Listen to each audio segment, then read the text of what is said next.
Tá ligado? Tá funcionando. Ah, tá bom. Bom, boa tarde a todos. Eu sou Isabela Abreu, sou CEO da Red Fox. Então, obrigada mais uma vez, Fernando, por nos dar a liberdade, o convite de vir aqui falar sobre transformação digital, com tantas pessoas incríveis aqui que lideram essa grande transformação na área da saúde. Então, hoje a gente vai ter aqui o Caio, representando a Opt. Aí eu vou passar um pouquinho para cada um, a Patrícia Bueno representando a Core, e a própria Lídia Abdala, representando o Sabin. E o que mais que nós vamos ter? Tem uma pessoa que ainda não chegou, não foi? A Flávia Quintanilha, da Anix Saúde, que está chegando.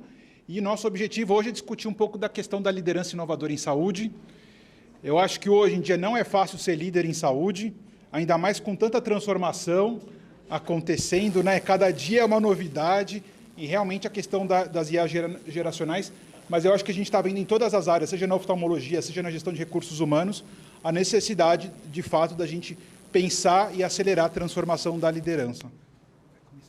Isso, então eu vou passar um pouquinho a bola para cada um, para que eles se apresentem e até passem também um pouquinho da visão, trazendo esse tema, justamente, essa pauta, de como que vocês têm visto aí a transformação digital, a liderança, o papel da liderança nessa grande transformação e trazendo a inovação. Eu vou só puxar a Lídia para ela não ficar sozinha lá, e aí depois eu passo aqui para o pessoal que está aqui presencial. Tudo bem, Lídia? Você está nos ouvindo? Olá, estou ouvindo sim, tudo bem? Perfeito, maravilha, está funcionando. Estão ouvindo bem? Estamos. Bom, pode começar, Lídia, falando um pouquinho. A gente tem visto cada vez mais iniciativas de vocês aí, do Sabin, trazendo transformação digital, inovação. E isso exige, até um pouco do que o Fê falou aqui, exige também que a gente transforme as pessoas para que elas sejam esses líderes que levam essa transformação adiante, ainda mais num setor ainda que a gente sabe que, apesar de estar em transformação, ainda é bem analógico. Então, como que a gente quebra esse paradigma da medicina baseada em evidência, da gente trazer inovação para todo esse cenário? Bem, boa tarde a todos, todas que estão aí nos ouvindo. Obrigada, Fernando, pelo convite mais uma vez. Sempre uma alegria grande participar do grupo, e sempre com pessoas também que estão aí dispostas, envolvidas e comprometidas, Acho que com o setor de saúde melhor, mais eficiente. E acho que quando a gente pensa no setor de saúde atualmente, nos desafios, os desafios são enormes, Eu digo que antes da pandemia a gente tinha um desafio enorme, que era, de fato, trabalhar culturalmente as organizações, mindset de inovação, o que a gente faria com todos os projetos e com tudo que a gente tinha de transformação digital.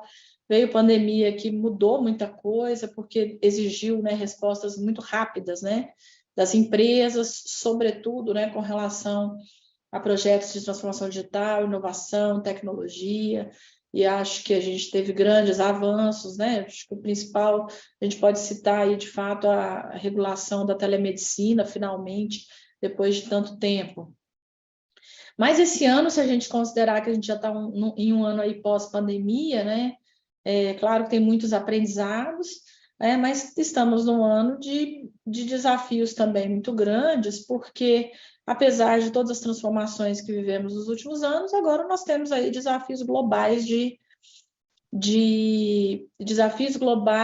cenário macroeconômico, inflação alta, tudo que a gente está vendo aí, juros altos, isso tudo mudou a dinâmica, os players do setor. Aí, é claro, e não é uma coisa só Brasil, só setor de saúde, mas é Brasil todo, mundo todo. Então, acho que ainda mais relevante, importante, a gente está falando sobre esse tema e o papel dos líderes frente a isso, Porque mais do que nunca nesse ano, e que será aí para os próximos anos, De fato, acho olhar, com onde nós vamos alocar os nossos recursos para investimento.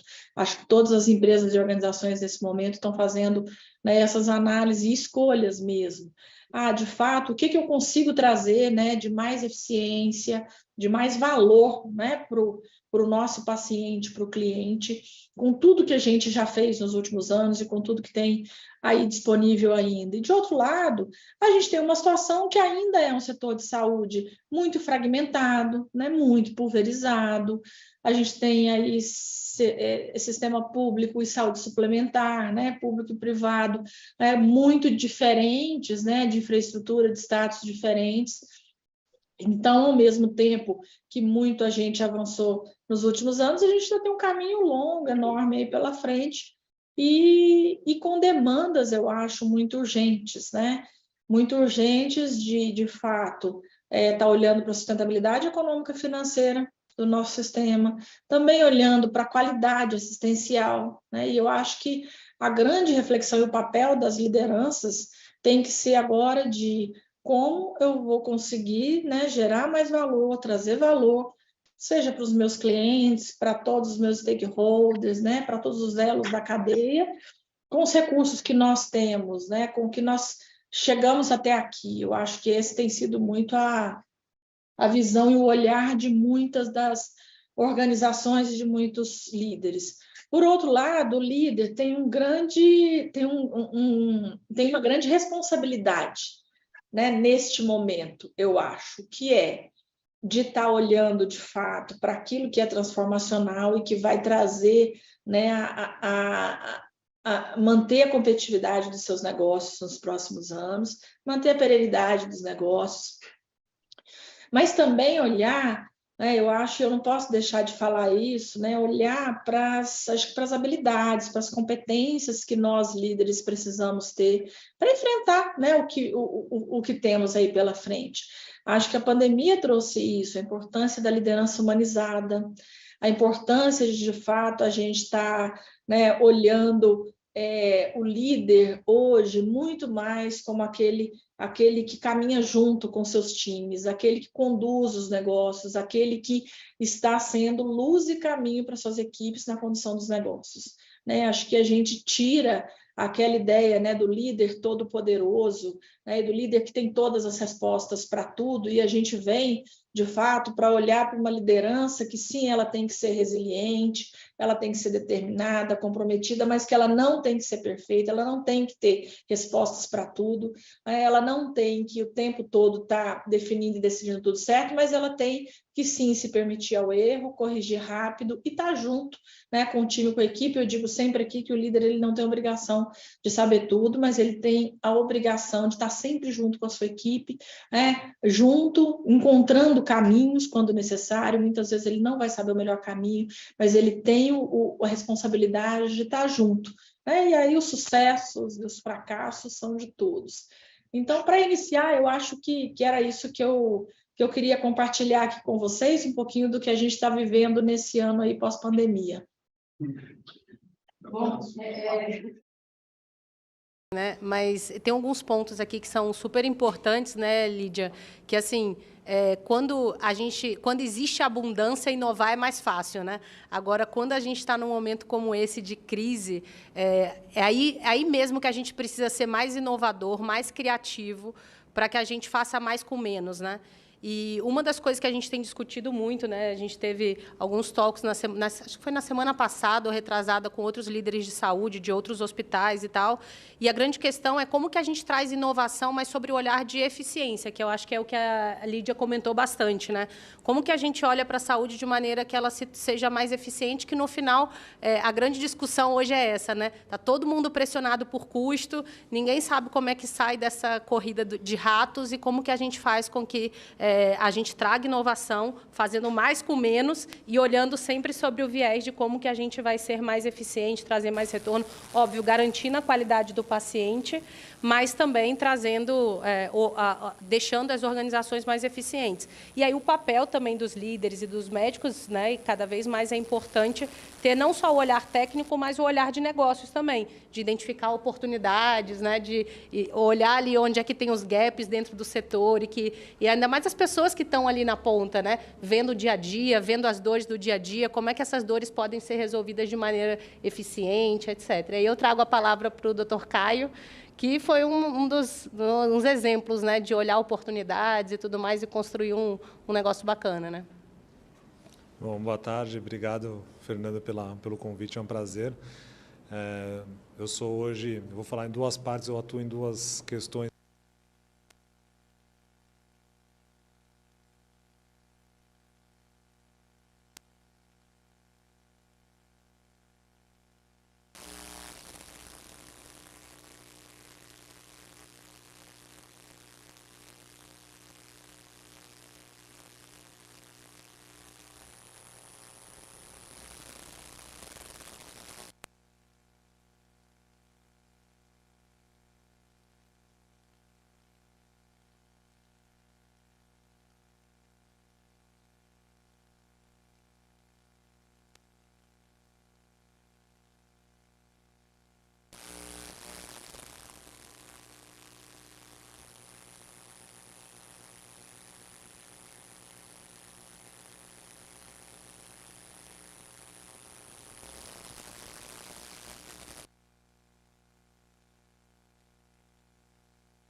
Então, acho que um ponto que eu atuo bastante hoje é na parte de educação médica, e eu acho que um dos maiores desafios que a gente tem hoje, que é a cultura, porque não adianta a empresa ter uma atuação se a gente não tem uma cultura da empresa na transformação digital.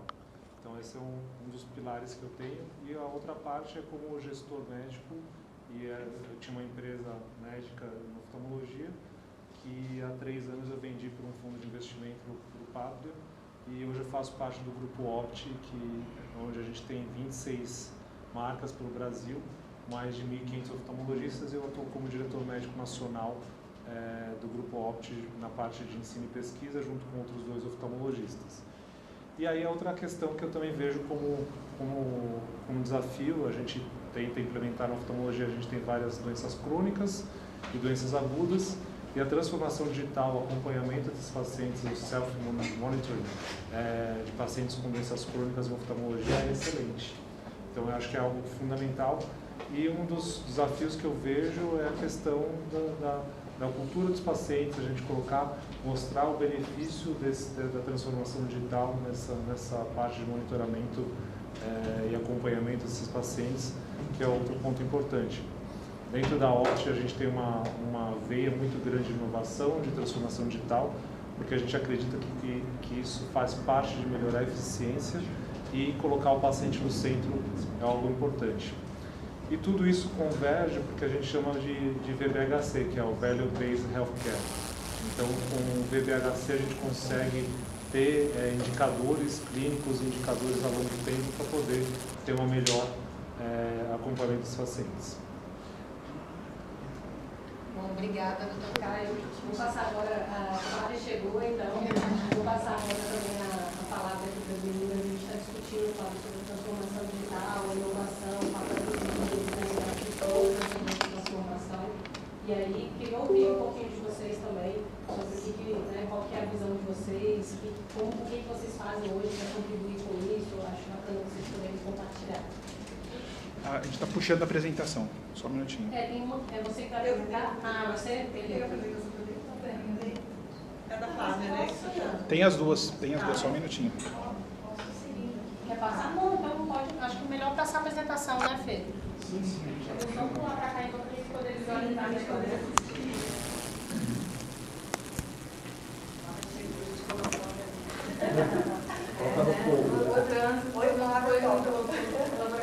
Muito mais aqui, a gente não chega acelerando, porque ali, inclusive, a gente implementa 2, enquanto o Fernando já posso ficar em pé aqui? Acho que fica mais fácil para a gente falar quando a gente fica em pé do que ficar falando sentado. Bom, gente, boa tarde, me perdoem o atraso, eu sou a Flávia da Nix Saúde, sou a CEO da Nix Saúde, e hoje, para falar sobre liderança, né, eu vou mostrar um pouco da nossa tecnologia, mas assim, a tecnologia ela é feita e implementada por pessoas, então quando a gente fala em liderança, ela é crucial, e durante a nossa jornada a gente entendeu como que as pessoas tanto do nosso lado como do lado de quem está buscando implementar a tecnologia, a gente tem 2 vieses que a gente entrega tecnologia na área da saúde no público e no privado. E em ambos a gente entende quão é significativa a liderança, né? Quem está ali do outro lado para realmente fazer acontecer. Antes de eu entrar um pouquinho e mergulhar rapidamente nesse tema, vou contar um pouco para vocês o que é a NIC. Nós somos uma plataforma que apoia em toda a jornada de atendimento do paciente. Desde o momento que a gente busca um atendimento, seja no pronto atendimento, seja no atendimento eletivo, no momento que a gente passa pelo processo do atendimento, como o check-in, né, pensando no público e no privado, até o momento do pós, quando você chega em casa e você tem dúvidas, você precisa ter orientações, e assim por diante. Eu não sei se aqui está funcionando, galera. Ups! Aqui contando um pouco de quem são as empresas e os líderes que estão com a gente hoje, né, fazendo inovação. Então, a gente já tem empresas que nos apoiaram em associações como Nexus e a Inovativa Brasil, clientes como a SPDM, né, a OC, e hoje a gente já tem também a Dona Helena, e a gente está com um processo aí, com um projeto rodando junto ao Moinhos de Vento também, trazendo essa jornada digital. E em Smart Cities, a gente tem aí grandes projetos do SAMU de regulação médica, né? Então, nós encontramos líderes aí em alguns segmentos para trabalhar com a gente. Quando eu falo de jornada, a gente fala de tecnologias como biometria, geolocalização, metodologia Lean e inteligência de dados para apoiar o paciente na jornada enquanto ele está em contato com a instituição. A cada momento, a cada tipo de contato, a gente tem uma solução modular para se adequar. Eu tenho atendimento eletivo, eu tenho uma regulação médica no serviço público, eu tenho atendimento de pronto-socorro. Então, a NIC é uma plataforma que se conecta com o paciente. Então, eu tenho um aplicativo de agendamento, aplicativo do paciente que gera essa comunicação da instituição com o paciente, captura informação do paciente, captura informação do processo e gera inteligência de dados em tempo real. E aqui a gente traz 2 conceitos importantes de inteligência de dados, que é o aspecto de a gente olhar performance do atendimento, porque no final do dia, instituições de saúde são instituições que precisam ter resultados financeiros. Então, a gente precisa olhar e entender como que está a performance do atendimento. E eu preciso também entender, e assim, a nossa cereja do bolo, tudo que a gente faz é para chegar nesse resultado, é que eu tendo um processo Lean de atendimento, eu gerando otimização na saúde, eu otimizando os meus recursos, eu consigo, dentro desse processo com inteligência de dados, gerar modelagem preditiva de saúde de dados para os meus pacientes, para que instituições de saúde, hospitais, operadoras e municípios consigam entender as demandas daquele paciente. Então, para o município, eu consigo gerenciar uma fila de regulação e oferecer para a maior população o menor custo, o melhor serviço possível dentro do serviço público. Para um hospital, eu entendo a minha carteira de clientes e entendo, olha, o que o Caio precisa, o que a Isabela precisa, o que as pessoas precisam, eu ofereço o melhor serviço, te ajudo a cuidar da tua saúde. E para uma operadora de saúde, pensando num ponto de vista desse processo, quão melhor eu tratar preditivamente, menos custo aquele paciente tem. Mais satisfeito ele fica com a minha operadora, mais tempo ele permanece para a minha operadora de saúde. Então, é dentro desse processo que a gente vem desenvolvendo todas as soluções da NIC, e aí a gente traz resultados. O primeiro que eu trouxe ali para vocês, assim, olha, um resultado de... Um resultado de análise de dados de saúde preditiva, por exemplo, saúde masculina. E também a questão dos resultados de engajamento dos pacientes e redução do tempo de permanência do paciente nas instituições. Ou seja, para a gente viajar de um país a outro, a gente já tem tanta inovação para você fazer um check-in muito mais ágil e poder ultrapassar barreiras. Por que na saúde ainda existem tantas barreiras para a gente ser atendido de forma rápida e com inteligência de inovação? Mas para a gente gerar inovação dentro do mercado de saúde, tanto público quanto privada, a gente acaba tendo que entender não só da tecnologia, que é o nosso core, mas de como eu entrego inovação para as instituições e quem que eu encontro nas instituições para trazer inovação. Como essas lideranças da saúde hoje fazem diferenças para desafiar processos. Olha, isso pode acontecer de uma outra forma. Eu posso recepcionar o meu paciente sem eu ter o volume de recepcionistas que eu tenho. Eu preciso realmente ter todas essas assinaturas aqui, ou eu posso eliminar papel no processo, eu posso eliminar a burocracia. Realmente, o paciente não consegue acessar o aplicativo, a gente tem 97% de taxa de adesão no serviço público. Então, quando a gente está falando de lideranças, a gente encontrar perfis e empresas que tenham o mindset, não só o discurso, mas o mindset e a formação dos seus profissionais para trazer introdução de novas tecnologias, porque o processo de implantação de uma nova tecnologia requer pessoas envolvidas no processo. A tecnologia ela não caminha sozinha. Por mais automação que a gente traga, ela está envolvida no serviço da saúde, que saúde, no final do dia, é gente cuidando de gente. E no serviço público, além de todo esse processo que também acontece, a gente também precisa entender os mecanismos de como isso pode acontecer e como pode contratar, para apoiar o gestor público a conseguir trazer inovação para o município. Então, é o primeiro passo, né, porque muitas vezes a gente recebe... Ontem a gente estava com uma comitiva de inovação de Maringá, lá dentro do Parque Tecnológico, Fernando, né, já esteve lá junto com a gente em São José dos Campos. E um dos pontos falou assim, olha, vocês já fazem parte do sandbox, como que a gente consegue fazer um processo de contratação de inovação? A gente pode ir pela lei das startups. Então, a gente acaba tendo que encontrar os inovadores, os líderes inovadores, e também conseguir se conectar com os processos possíveis para trazer inovação, tanto para a gente implementar, né, apoiar o município ou a instituição a como implementar um processo de inovação dentro, porque a gente envolve, no caso da plataforma NIC, a gente acaba envolvendo quase todas as atmosferas da instituição, né? Eu acabo mexendo desde o financeiro até a equipe de recepção.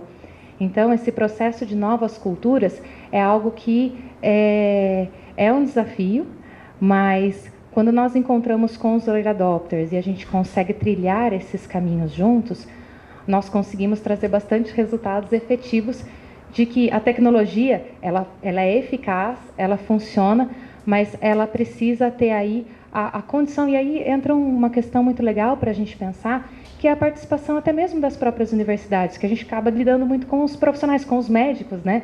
E existe um gap, né? Se você for pensar do que está trazendo nas universidades hoje, né? Do que é tratado nas universidades hoje, e o que está... Eu estou falando de médicos, mas a gente pode incluir também toda a cadeia, né? Todo o ecossistema de saúde, que o que eu percebo é que muitas vezes as pessoas querem, né? Mas elas não sabem muitas vezes o como. Então, a gente conseguir entender e trabalhar no ecossistema ferramentas de educação, de formas de contratação, né? Que as grandes organizações, e além de ser CEO da NIC, já atuei muitos anos no varejo e ainda continuo um pouquinho no varejo como conselheira de uma rede de supermercados.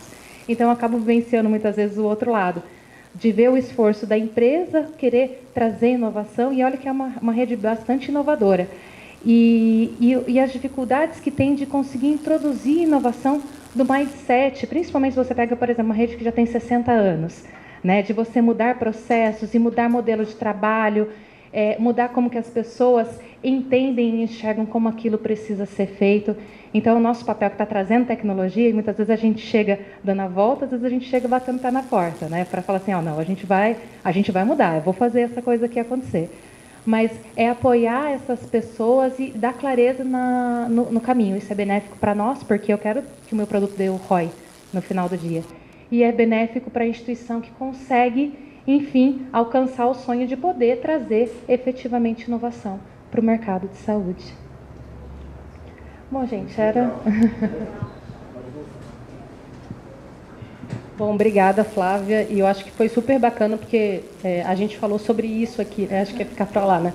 A gente falou até agora há pouco sobre isso, de como a gente traz a inovação para aumentar a eficiência, né? Eu acho que um pouco do que você trouxe da NIC é que não só você melhora a experiência do paciente, porque você traz uma jornada praticamente sem atrito para ele, né, em todos os pontos de contato dele dentro de uma instituição, mas também sobre o olhar de eficiência para a instituição, que aí você trouxe ali os números, né, do quanto você conseguiu reduzir de custos, de insumos, etc., e o quanto você conseguiu aumentar de receita. Então, acho que isso tem muito a ver com o que a gente está falando de trazer inovação, ainda mais nesse momento crítico da economia global, né, de como que a gente faz mais com menos e como que a gente traz inovação para trazer as organizações para serem mais eficientes. Obrigada aí pela grande apresentação. Vou chamar agora a Patrícia, não é isso? Obrigada, Isa. Bom, boa tarde. Estou super feliz de estar aqui nesse painel com a Lídia de novo. A Lídia e o Sabin, para nós, na Core, eles são uma referência quando a gente fala de liderança inovadora.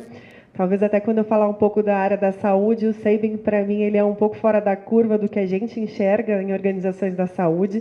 Acho que o Sabin está sempre à frente. Então, estou super feliz de estar aqui com a Lídia também, com os demais. Bom, a gente falou tanto sobre tecnologia, sobre inovação, né? E eu vou falar sobre pessoas, de fato, né? Que muitas vezes são as pessoas que operam dentro desse ecossistema aqui. E aí foi super interessante quando eu ouvi a Flávia, né, sobre essa dificuldade, muitas vezes, de implantar novas tecnologias pela própria resistência das pessoas. A Cor trabalha muito nesse sentido, né? Nós somos um laboratório de designer de soluções na área de gestão de pessoas, e o nosso trabalho, de fato, é co-construir e conectar a cultura atual com a cultura desejada. Muitas vezes a gente percebe que as organizações elas querem, elas falam sobre inovação, mas, de fato, existe um caminho que precisa ser pavimentado para isso. E o nosso trabalho, na maioria das vezes, é como que a gente cria esse espaço e desenvolve as pessoas, sabendo que na área da saúde, especificamente, a maior parte não tem essa formação acadêmica voltada para desenvolvimento de soft skills, né? Existe uma necessidade maior ali da formação mais técnica, desenvolvimento das hard skills. Então, o nosso trabalho sempre é muito voltado para como é que a gente desenvolve o human skills dentro do setor de saúde. A gente atua em outros mercados também, mas eu trouxe aqui alguns exemplos e na verdade, eu trouxe um case de uma das empresas que a gente atendeu fazendo esse trabalho de desenvolvimento de lideranças. Aqui, quem faz parte da Cor, nós somos 3 sócios com formações diferentes. Eu tenho formação em psicologia, uma tem formação em administração e marketing, a outra tem formação em designer organizacional e relações, de designer de conexões. Aqui, algumas das empresas que fazem parte, que já construíram futuros desejáveis com a gente. A gente tem algumas organizações como Oswaldo Cruz, né, o Hospital São Camilo, enfim, algumas da indústria. E eu vou trazer depois aqui o case da SAMI, que é uma health tech, né, é uma health tech de saúde, que a gente achou interessante trazer essa experiência para vocês de como foi esse processo de desenvolvimento de líderes lá. Agora, a gente atua em 3 frentes, como o doutor falou, a gente trabalha a questão da cultura organizacional, né, no primeiro momento, que eu não vou dar tanta ênfase aqui. Eu vou focar mais na questão da experiência e aprendizagem, que é onde a gente entende que a formação e desenvolvimento da liderança, ela pode partir de uma experiência. A gente vive a era da experiência, né, através do Airbnb e tantas outras experiências. Então, a gente pensou, por que não trazer experiências para a formação e desenvolvimento de liderança? E eu vou mostrar para vocês depois um videozinho com uma experiência que a gente fez customizada para a SAMI Saúde. E a gente vai falar um pouco sobre a aprendizagem. Quando a gente fala de desenvolvimento da liderança, né, existe um dado da Gallup que ela fala que 70% do engajamento do time ele acontece através do líder. E que 70% dos líderes não estão preparados para isso. Então, imagina numa organização que o engajamento vem pela questão, né, pela participação e atuação do líder, mas que, na sua grande maioria, eles não estão preparados. Então, o que a gente faz? A apresentação ficou um pouco cortada aqui, mas o que a gente faz? Né? Como é que a gente trata isso? O nosso desafio principal é trazer isso para a agenda de pessoas, o desenvolvimento das lideranças, para que eles, de fato, produzam um maior engajamento. A ideia é fazer uma evolução em relação ao modelo de liderança.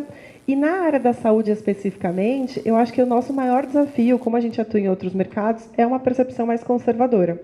É muito difícil ainda a gente trazer tema de desenvolvimento de liderança no setor da saúde, por incrível que pareça.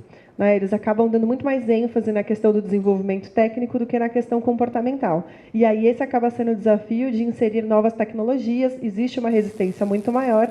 Né? Existem diversos cases aqui, quando a gente fala da implantação da mesma tecnologia na área da saúde, a gente não tem médicos, enfermeiros capacitados, né, para utilizar a tecnologia. Em outros setores, a gente já tem mais facilidade. Quando a gente fala de outros mercados, como, né, o setor de bancos e etc., a gente tem muito mais facilidade de implantar tecnologia do que, muitas vezes, no mercado de saúde.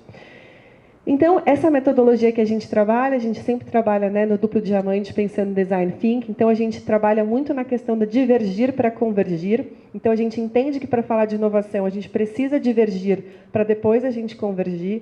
Então, a gente sempre traz experiências que saiam fora da caixa, né, mas sempre trabalhando muito a curadoria do conteúdo e também entregando um toolkit para que essas lideranças, quando elas estiverem ali na prática, elas tenham o que consultar ali para que elas, de fato, consigam atuar melhor como líder.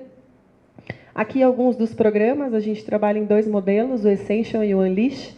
O Ascension é um programa de desenvolvimento de líderes de primeiro nível, né, para aquele que nunca foi líder e está começando naquela atuação, e o Unleash, que já é, né, para líderes que já têm uma certa experiência e que a gente faz um upskilling para o contexto da nova economia, já trazendo contexto, né, trazendo informações mais atualizadas, né, e aí a gente trabalha temas de comunicação não violenta. A gente falou, foi muito interessante até que a Isa falou muito mais fácil a gente trabalhar na abundância, né, Isa? E a gente fala sobre isso na gestão dos relacionamentos. Quando né, o contexto é favorável e abundante, as relações funcionam, que é uma maravilha, né? Agora, neste novo contexto, onde a gente tem uma economia instável, as relações elas também acabam ficando conturbadas. E aí a gente a gente não é treinado a resolver conflito. A gente sai da universidade, na formação na área da saúde, a gente não sabe. E o que acontece mais são conflitos que a gente tem que gerenciar o dia inteiro. Então, no Unleash, a gente trabalha muito essa questão de gerenciamento de conflitos dentro do novo contexto. Aqui, falando um pouco das experiências, eu trouxe o exemplo da SAMI. A SAMI, a gente desenvolveu um programa de liderança saudável, olhando não só a questão, sempre focada no desenvolvimento de human skills.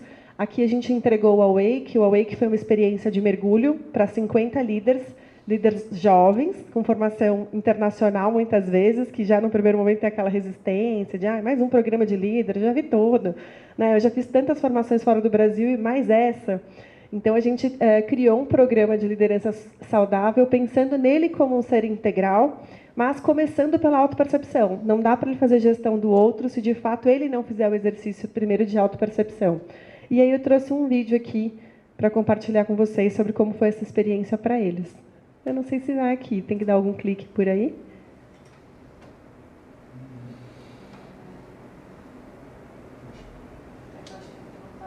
Aí, vai.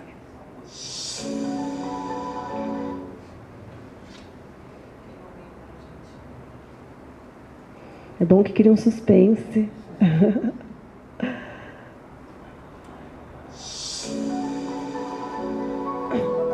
Acho que assim ele não vai apresentar, vai ter que deixar no outro modelo. Ele não vai abrir assim, tem que ser no outro formato. Abriu. Abriu.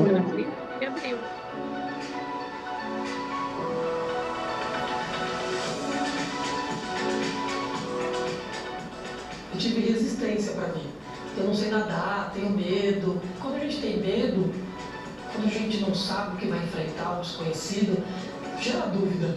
E hoje eu consegui, com o Awake, ter esse momento de ter essa reflexão.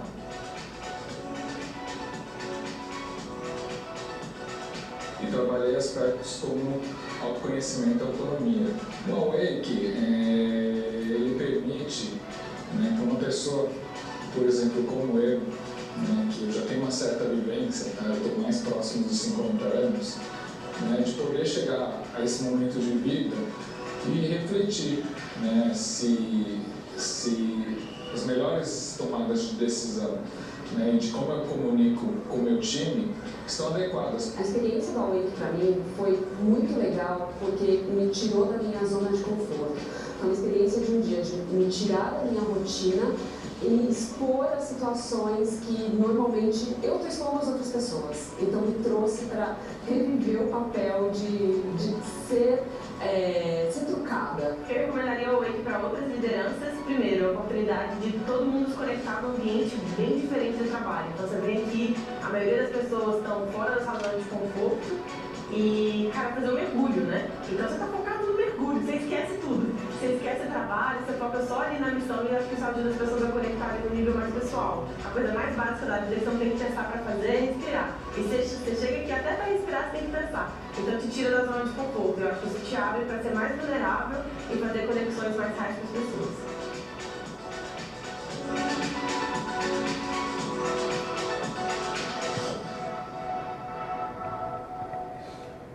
Bom, esse é o Awake. Essa foi a experiência que a gente fez com as lideranças da SAMI. Aqui tem outras experiências também que a gente faz, porque a gente entende que a gente precisa criar esse ambiente para essa inovação.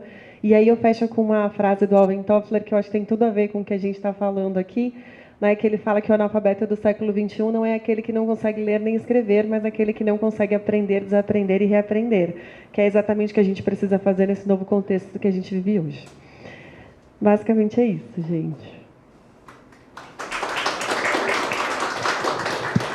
Excelente, Patrícia. Acho que foi também um tema que a gente comentou aqui, né, de como que a gente prepara essas pessoas. E parabéns, incrível, assim, eu não conhecia o programa e fiquei realmente encantada até para indicar também para os meus clientes, porque às vezes a gente precisa sair da nossa caixa, né? Então, às vezes a gente está muito acomodado ali, é isso, né? A gente está num momento total de zona de desconforto, né? Então, como que a gente prepara essas pessoas para essa zona de desconforto? E aí agora a gente tem uma apresentação também do Caio, é isso? Só aproveitando que todo mundo apresentou, vou mostrar também um pouco do que a gente tem de transformação digital hoje. Então, só para apresentar, aqui são todas as marcas que nós temos pelo Brasil. Hoje a gente já tem mais marcas, daqui já há um ano a gente teve uma incorporação de mais 4 clínicas, sendo uma no Pará, que é no norte do país. E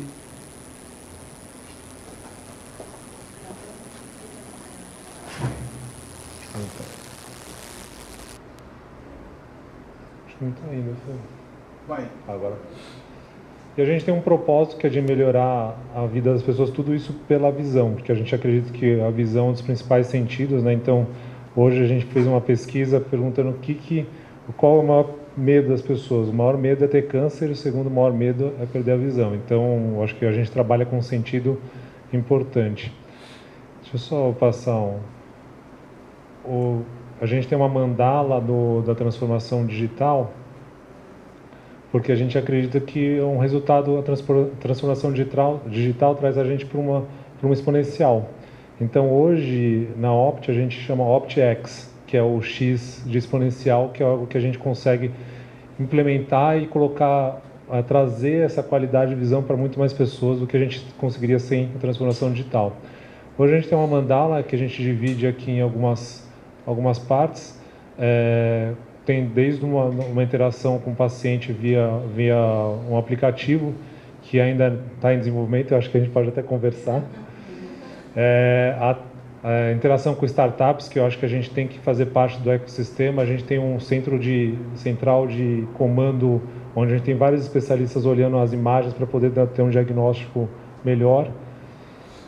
E a gente tem também a interação de todo o cloud, porque a gente é um grupo grande e envolve todas as regiões do país.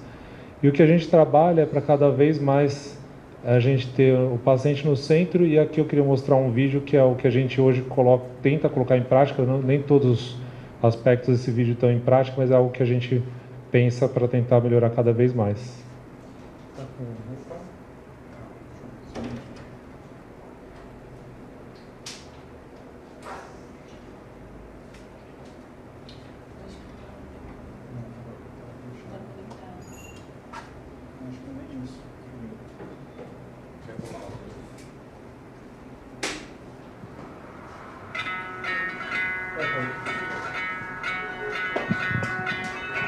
Nunca imaginei o quanto a tecnologia faria parte do meu dia a dia e quanto facilitaria a minha vida. Em uma ida de rotina à farmácia, tive a oportunidade de fazer uma verificação da minha visão. Era uma triagem gratuita de prevenção ao diabetes. Não imaginava que poderia descobrir tantas coisas por lá. No mesmo momento, as minhas informações foram enviadas automaticamente para um médico especialista poder analisar o exame. E não é que apareceram algumas alterações? O próprio médico mandou todas as informações pelo sistema e me ligaram para falar que eu precisaria fazer mais alguns exames, mas dessa vez lá no consultório. Para agendar foi muito fácil. Entro no meu celular e confirmei por ali muito rápido. No dia da consulta também foi assim, foi tudo muito prático. Eu mesma fiz o meu check-in e já fui direto para a sala de exames. Na consulta, o médico já sabia muito mais do que eu podia imaginar e me passou muita confiança em tudo que estava me dizendo. Mostrou meus exames, falou sobre as alterações que apareceram e me disse que eu tenho um início de glaucoma, mas que juntos iríamos cuidar da minha visão. Eu até poderia ficar assustada, mas na verdade eu me senti segura. Eu estava nas mãos certas. E todo esse cuidado não acabava por aí. Saindo da consulta, eles ainda me informaram sobre os cuidados que eu deveria ter em casa. Pelo celular, eu recebia alertas do aplicativo no horário certo para pingar o colírio, assistia vídeos tirando dúvidas e ainda tinha a possibilidade de agendar novas consultas.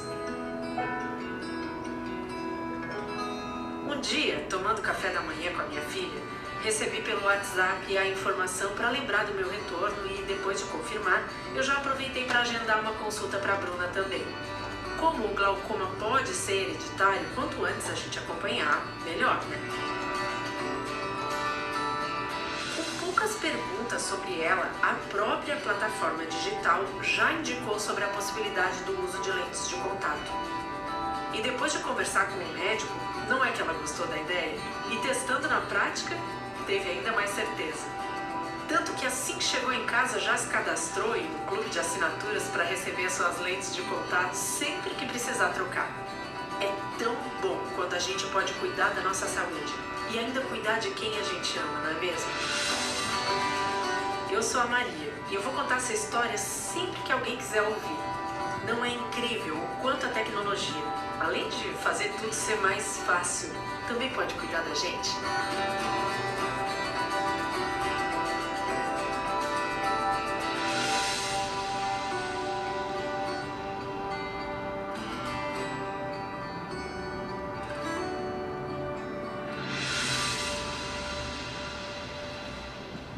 Então esse é um vídeo que a gente tenta, nem tudo está aqui, mas é um vídeo que a gente tenta colocar tudo em prática da transformação digital e fazer tudo pelo paciente. O nosso lema é tudo pela visão. Obrigado. Bom, obrigada. Fê, você quer puxar mais alguma pauta? Sim. Ou podemos... Só mudar aqui.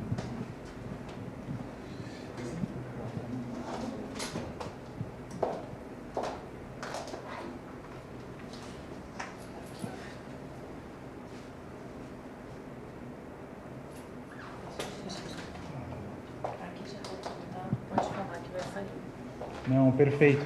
Não, eu queria...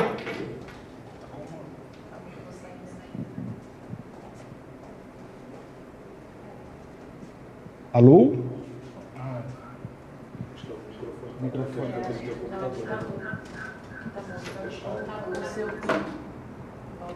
Agora sim.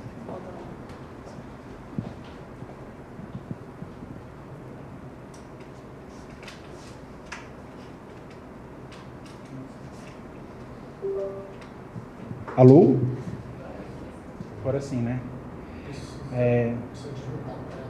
Que foi? Sim. Ah, não, ela tá ouvindo. Ela tá ouvindo, que é daqui. Mas é que dá uma... Não dá. Não? Pode falar. Perfeito. Não, eu acho que a próxima... Eu concordo com a visão de todos e principalmente a questão da Patrícia que ela colocou assim, apesar de, né, a gente perceber que esse é um tema fundamental, na prática a gente vê que ainda não é prioritário das organizações, né? E a gente consegue perceber que na área de recursos humanos, ainda são poucos profissionais que estão olhando essa nova realidade, estão buscando se desenvolver, e realmente é extremamente, né, extremamente desafiador. Voltar a palavra para a Lídia. Lídia, para você, assim, você falou que, né, que o papel do líder não é saber tudo. Mas como é que você se sente, né? Como é que você se sente a hora que você vê essas novas tecnologias? Quer dizer, eu acho que o ChatGPT é um excelente exemplo, assim, claramente uma tecnologia que vai ter impacto. A gente não sabe exatamente ainda muito bem qual vai ser o tamanho desse impacto, mas a gente vê que vai ter um impacto muito grande, não só na área da saúde, mas na sociedade, né, Lígia? Como é que as organizações e os líderes se preparam para essas tecnologias que são, de fato, exponenciais, né? E tão mais acessíveis, né? Não são mais milhões de dólares, mas é uma tecnologia que você pode ter acesso gratuitamente ou por assinatura num valor acessível.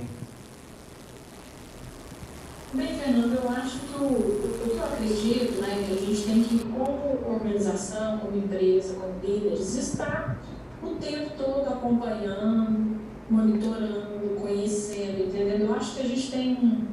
E isso é do ser humano, né? E sobretudo quando a gente vê as organizações, é o que acontece. Tudo que é novo, tudo que é mudança, traz um desconforto. E a forma como a gente lida com esse desconforto é que eu acho que é o grande ponto, é a grande questão. Então, muitas vezes a gente vê as inovações acontecendo, todo mundo fala assim, isso vai dar errado, isso vai acabar com o negócio, isso vai mudar tudo.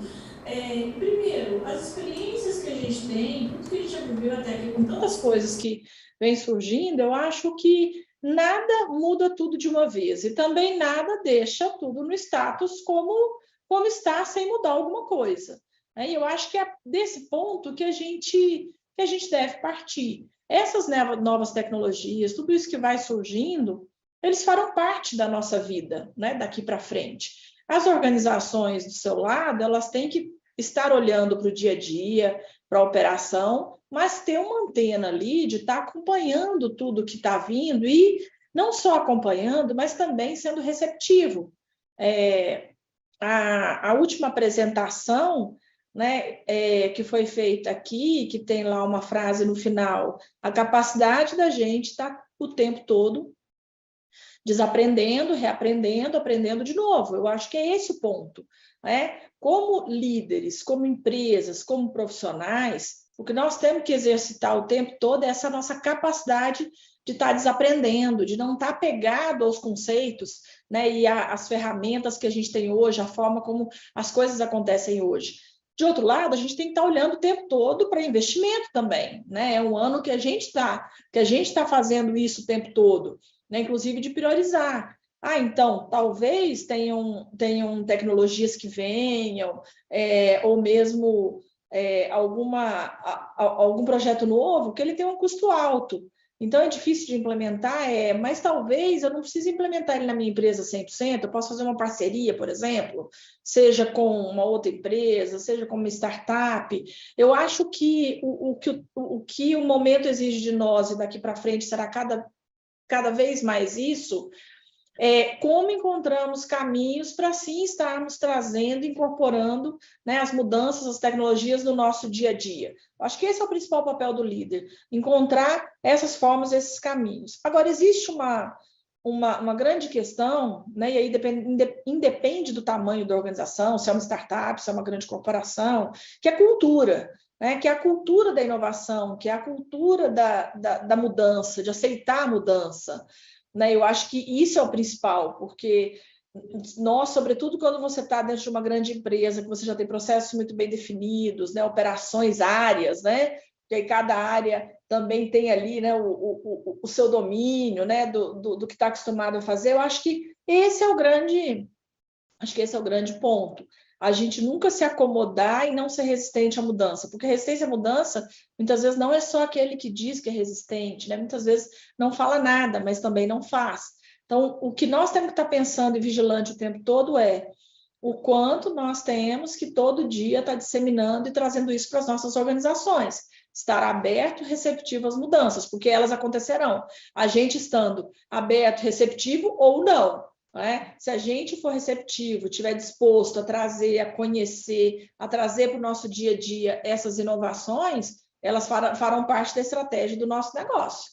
Se não, elas acontecerão e a gente fica para trás. Então, eu acho que é muito trabalhar mesmo a cultura nas pessoas, nas organizações, com relação a receber essas mudanças e estar acompanhando, estar entendendo, né? Tá de fato vendo, de peito aberto mesmo, se isso tem alguma conexão com o seu negócio, se isso pode fazer a diferença em alguma área do seu negócio, se isso conecta com o seu negócio em algum momento. E é uma forma de, assim, de fato, a gente poder responder, né, num tempo, isso não faz sentido dentro do meu negócio, mas isso também não vai ser uma ameaça para mim. Eu acho que é nesse sentido, Fernanda, trabalhar muito a cultura mesmo dentro das organizações para a gente estar recebendo tudo de novo que está surgindo.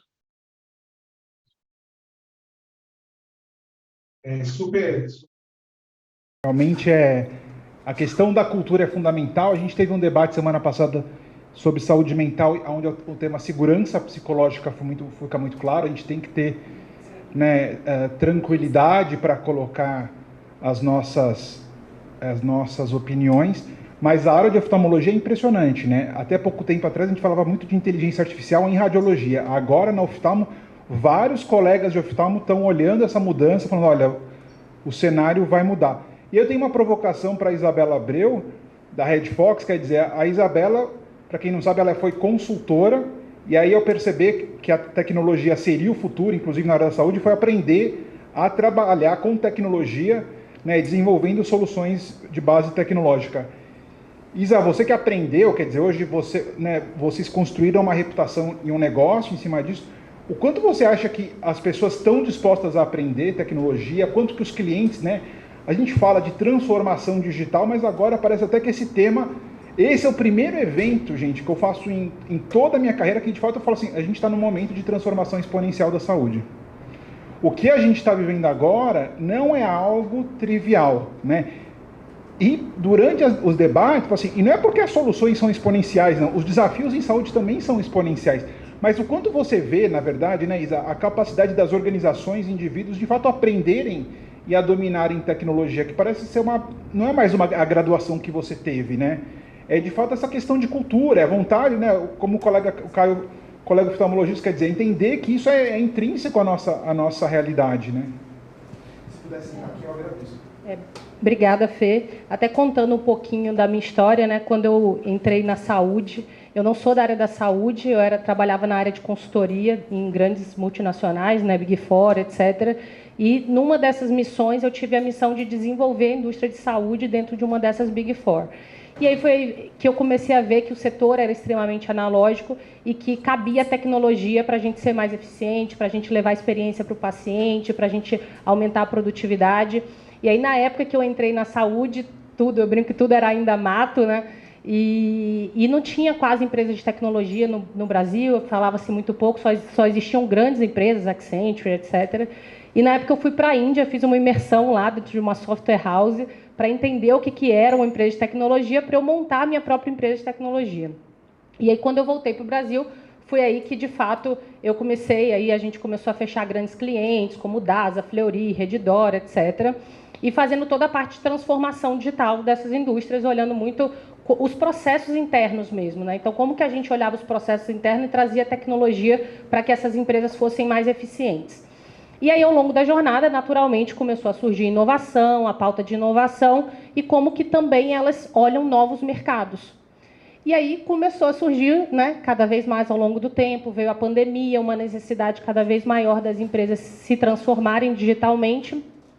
Só que a gente começou a ver que tudo isso que a gente fala aqui, né, de inovação, transformação digital, apesar da gente falar de tanta tecnologia, a tecnologia ainda era cara para pequenas e médias empresas. Então, como que o pequeno hospital ele se digitaliza? Como que ele traz mais eficiência? Muitas vezes nem RP ele tem, é tudo em planilha, é tudo em Excel, até gestão de centro cirúrgico é em planilha, gente, em papel às vezes. Então, a gente começou a olhar sobre esse viés, nós como empresa Red Fox, né?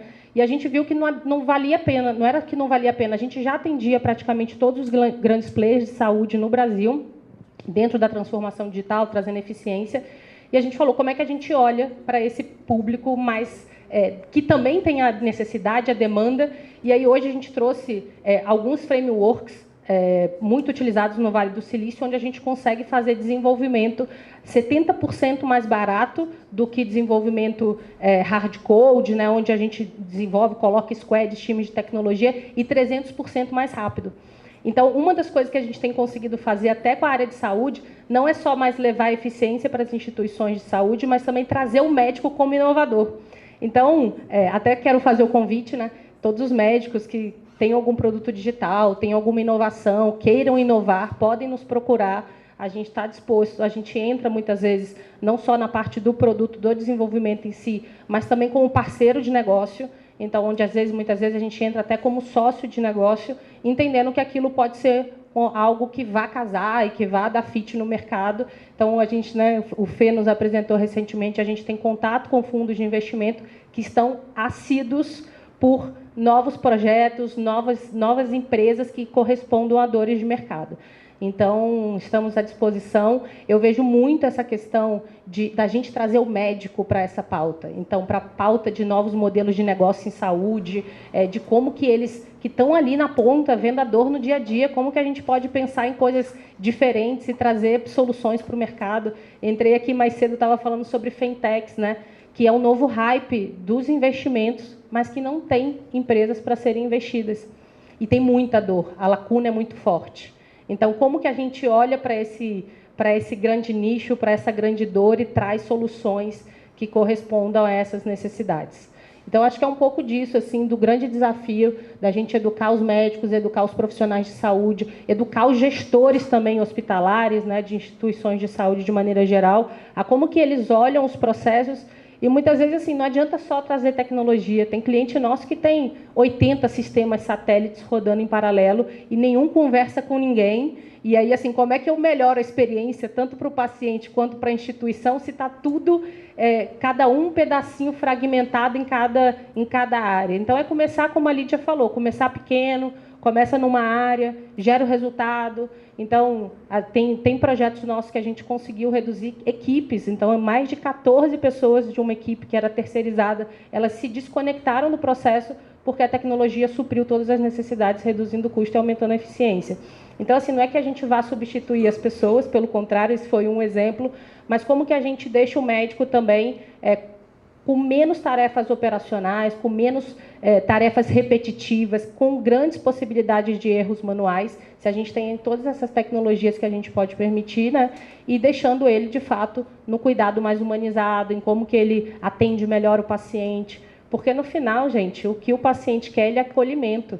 O resultado, ele parte do princípio que ele já confia naquela instituição. Então, quando ele vai numa instituição, ele já parte do princípio que aquela instituição é segura, que tem bons profissionais. Então, isso daí já não é mais negociável. O negociável para ele é como que ele é atendido, desde o momento da recepção até, né, o momento que o médico entra na sala com ele. E isso nunca vai ser substituído por humano. Por máquina, né? Somente os humanos são capazes de fazer. Então... Super obrigado, Isa. Muito bom. E agora eu vou passar a palavra para Patrícia, por favor. E aí tem um ponto fundamental que a Lídia colocou, quer dizer, tudo que a gente está falando, gente, em algum momento isso vai investimento de tempo, de recursos financeiros, de integração, né? E na área de desenvolvimento de liderança, exatamente, muito legal o programa que você mostrou, mas ali foi uma decisão da liderança da SAMI fazer esse investimento. E o que a gente vê ainda é a resistência, né? Vocês que são excepcionais, eu já fui cliente, sou fã, mas a gente percebe que tem que investir em recursos humanos, né? Como é que você vê isso, essa importância, e como superar esse desafio, essa resistência de investimento, né? O que a gente percebe, na verdade, é que ainda é um percentual muito pequeno, né? As empresas nos procuram muitas vezes pela dor, né? Quando acontece uma situação... Infelizmente, o grande percentual vem pela dor, né? Quando as relações já não funcionam mais, quando os projetos não conseguem alavancar, quando existe uma questão mais relacionada a resultados financeiros. Então, muitas vezes, quando chega um cliente para nós, existem esses cenários, né? 20% vem, como foi o caso, né, da SAMI e outras empresas que a gente atende, que de fato estão preocupadas em criar e pavimentar o caminho para a inovação, trabalhando muito mais em criar esse espaço para que o resultado aconteça sem precisar chegar, né, nesse nível da dor, seja de um resultado que não acontece, etc. Né? Então, eu volto ainda na área da saúde, porque eu acho que a área da saúde, de todos os mercados que a gente atende, ainda é a mais conservadora. Então, eles acabam investindo muito a mais. Né, assim, eu percebo investimentos grandes, e óbvio que é necessário, na questão da capacitação técnica, mas a gente sabe que desde a formação, né, do médico ou do enfermeiro, etc., ele não é desenvolvido para fazer gestão mesmo, né, de pessoas ali, da relação. E então a gente acaba tendo cenários na área da saúde, muitas vezes, mais complexos por essa troca, né? E porque são perfis mais analíticos ali, pessoas mais voltadas, né, para a capacidade técnica e que não estão habituados a lidar, né, com as relações, a gerenciar um time de, sei lá, 60, 70 pessoas, ou até muito mais. Então, hoje, na área da saúde, eu percebo assim, a gente atende, né, alguns. Vejo que as organizações que são geridas por CEOs ou por executivos mais jovens, a gente acaba atendendo, tendo um olhar diferente sobre esse contexto. Então, acabam investindo mais, não esperando a dor para fazer esse movimento, mas também tem o desafio das organizações, né, mais tradicionais em saúde, com mais de 80, 90 anos, que precisam fazer esse movimento por uma questão até de sustentabilidade, e o processo é mais difícil, né? Porque elas são enormes, é muito difícil esse processo, mas que ele ainda é muito pequeno, né? Ele ainda precisa ser maior. Então, hoje eu acho que ainda ele é um percentual muito pequeno, né, Fê? O investimento, enfim, ele é necessário.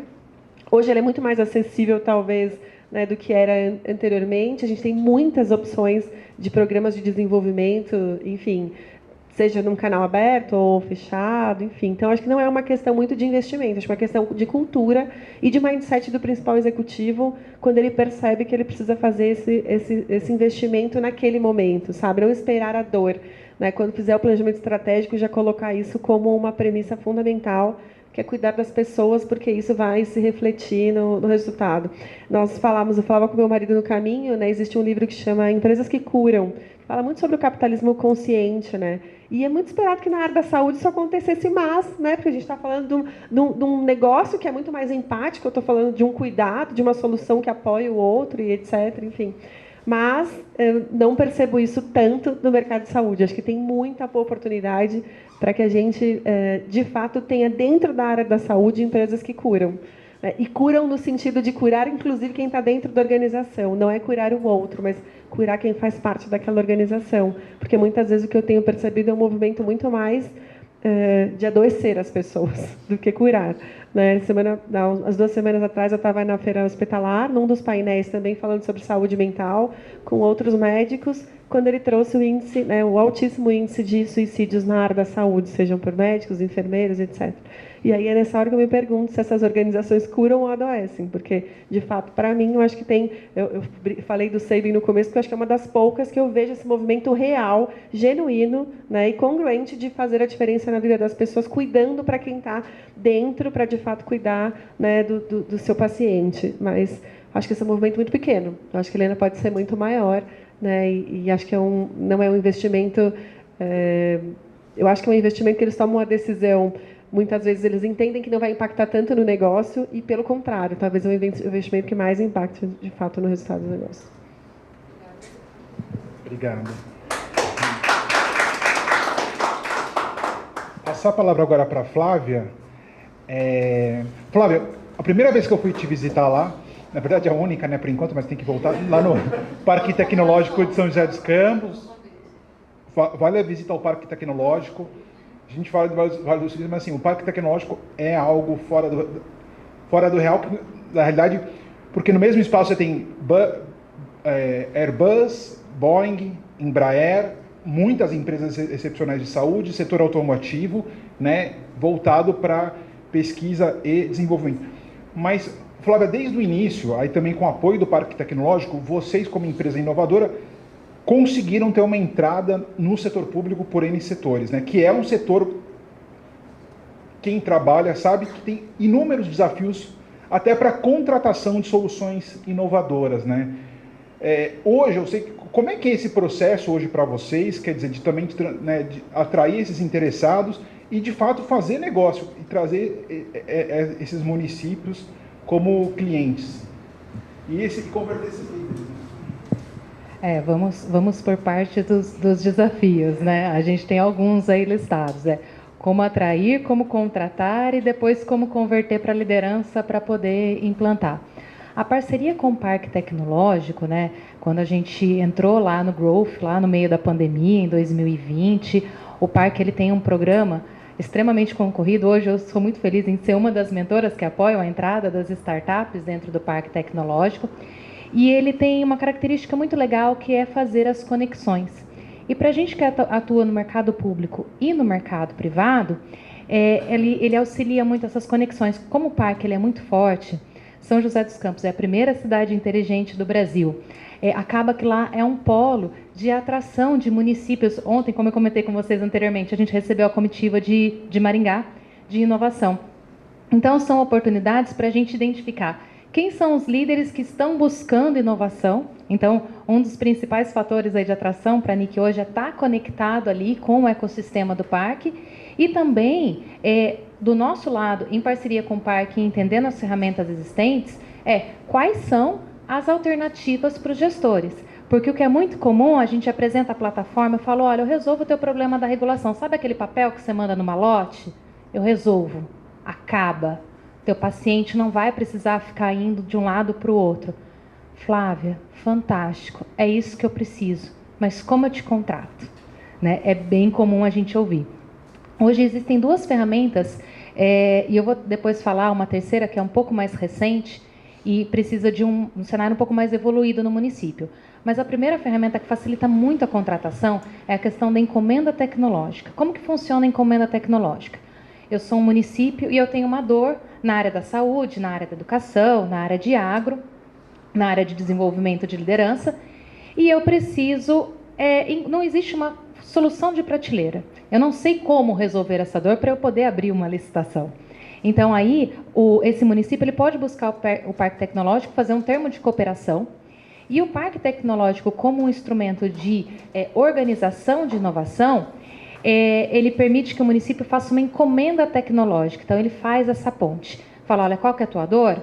A minha dor vou falar do que a NIC faz. É regulação na área de saúde. Beleza, aqui, no meu ecossistema, nas inúmeras empresas que existem dentro do hall do Parque Tecnológico e até fora, quais são as empresas que podem oferecer essa solução e levar para o município?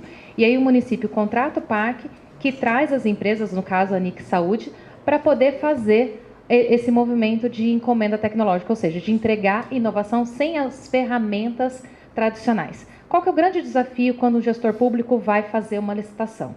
A licitação ela tem um termo muito específico, então eu tenho que dizer o como. Olha, eu quero essa ferramenta com essa tela, com esse resultado, com essas e essas e essas funcionalidades. Mas quando se trata de inovação, o caminho muitas vezes não está todo trilhado. E vão existir outros aspectos que o próprio gestor ele não tem aquele conhecimento. Ele tem muito conhecimento da operação. Ele sabe exatamente qual que é o problema, mas ele não consegue enxergar qual a solução existente e inovadora para aquele problema. Então, esse formato facilita de uma forma que você consiga, com mais agilidade, que você consiga ter flexibilidade para contratar a inovação sem aquelas travas que existem num processo tradicional de licitação. Existe também o processo de lei de inovação. Então, muitas vezes, os municípios desenvolvem a lei de inovação. Eu tenho um projeto junto com o município de São José dos Campos, onde a gente gera uma inteligência de biometria facial e interoperabilidade de dados para as pessoas que são socorridas pelo serviço de emergência. Então, com a plataforma NIC, o socorrista consegue capturar a sua biometria, saber todos os seus dados que estão na rede do município, enviar para a central e depois devolver. Falar assim, olha, unidade básica, tem X pacientes acionando o SAMU porque está com a diabetes descompensada. Hospital, você está tendo tantos pacientes. Então, por trás disso, eu gero eficiência e inteligência de dados. Mas como que o município conseguiu trazer esse processo? Através de uma lei de inovação, onde a gente pode submeter no município, ele abre um edital com as regras da lei de inovação. Nós, como empresa inovadora, eu posso chegar no município e submeter uma ideia de inovação. Olha, eu tenho uma solução para a educação, olha, eu tenho uma solução para a saúde. Eu vi aqui que você tem um problema e eu consigo resolver esse problema. O município, ele viabiliza, então assim, existe as responsabilidades que a startup tem que entregar, o município, a contrapartida do município, então olha, você vai precisar contratar X pessoas, comunicar, etc. A startup tem que entregar a tecnologia e com isso, no final do projeto ele gera um atestado de capacidade técnica. Esse atestado de capacidade técnica modela aquele produto para que ele possa ser licitado. Então, é uma coisa que assegura para outros gestores, né, para que façam assim, olha, eu posso contratar uma solução porque eu tenho um precedente de contratação daquela solução. E esse modelo pode ser remunerado ou não. E por último, para eu não me estender muito aqui, é a questão do processo de sandbox. Que o sandbox, ele não sei se todo mundo conhece aqui, Mas o sandbox é quando você habilita um município para ele poder criar um ambiente de inovação onde ele consegue fazer, meio parecido com o modelo de encomenda tecnológica, mas é uma ferramenta jurídica diferente, onde você consegue, é uma caixa de areia, né? Uma caixa de experimentos, onde entre diversos setores, aí isso completamente conectado com todas as premissas de cidades inteligentes, então ali tem que estar conectado com fatores de mobilidade, educação, saúde, bem-estar, qualidade de vida, você consegue criar pilotos de projetos dentro do município com esse processo de sandbox. Por exemplo, Maringá já tem, São José dos Campos já tem, e existem algumas cidades do Brasil que já estão evoluindo, né, já estão mais maduras nesse processo de sandbox. Muito obrigado, Cláudia.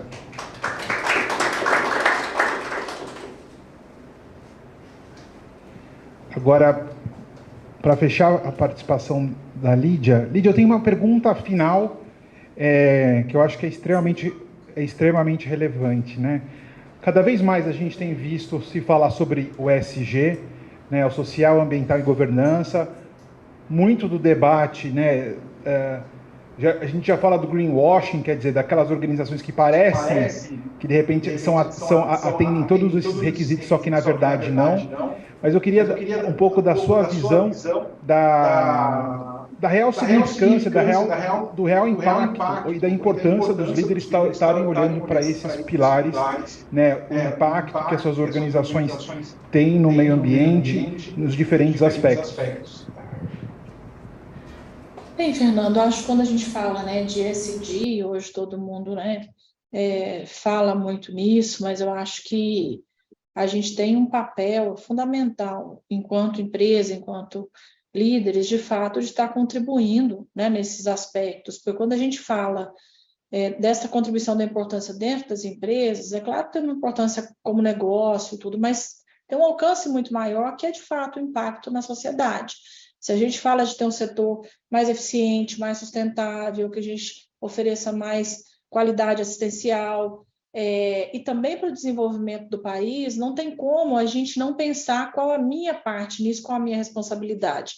E aí, quando a gente fala, por exemplo, do ambiental, né, de fato, todas as organizações estarem preocupadas o quanto as minhas atividades, o quanto eu posso contribuir, né, para, de fato, estar otimizando os recursos hídricos que eu utilizo, luz, reciclagem de material, olhando para quais são os impactos, né, que o meu negócio causa e o quanto eu posso trabalhar nisso, inclusive. Muitas vezes as empresas falam, mas eu sou muito pequena, não posso fazer nada. Pode sim, ajuda a conscientizar, né, ajuda a levar informação, porque muitas vezes a experiência que a gente tem quando a gente fala de gestão ambiental, se eu consigo fazer isso dentro da organização, todos os nossos colaboradores têm mais conhecimento, levam isso também para suas famílias, para seus amigos, para o círculo onde vivem, né? E eu digo que é assim que a gente vai conseguindo amplificar essas ações. E se cada um pensar, o que eu faço é pouquinho, responsabilidade social, no nosso caso a gente tem o braço social do grupo com o Instituto Sabin, que tem aí vários projetos sociais, contribui com várias organizações, e aí você pensa assim, o que eu faço é muito pouco, o que eu faço é muito pouco. Mas se cada organização fizer um pouquinho, né, no final a gente tem, sem dúvida alguma, um impacto grande na sociedade, na comunidade. A gente não vai, de fato, ter uma transformação grande, né, na sociedade se a gente não conseguir ir mudando aos poucos no espaço onde nós vivemos, onde nós estamos e com as nossas organizações.